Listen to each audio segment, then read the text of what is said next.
चला मंडळी, टम्म फुगलेली मऊ लुसलुशीत पुरणपोळी बनवूया। कुकरमध्ये 2 वाट्या पाणी, अर्धी वाटी चणा डाळ स्वच्छ धुवून टाकलेली आहे।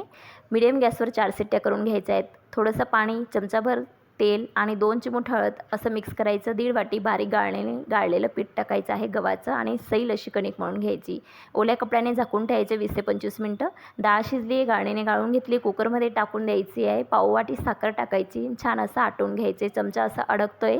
पुरण आपलं तयार झालेलं आहे। पुरण थंड झाल्यावर गाळणीने गाळून घ्या। एकसारखं पुरण तयार होतं। याच्यात 2 चिमूट आपल्याला मीठ टाकायचं आहे, वेलची पूड टाकायची, मिक्स करायचं आहे। तार सुटलेली आपली कणिक तयार आहे। मस्त उंडा भरून घ्यायचा आहे। दोघं हातांमध्ये असं मस्त त्याला दाबत हलक्या हाताने असं थापून घ्यायचं आहे। पुरण काठेपर्यंत जातं।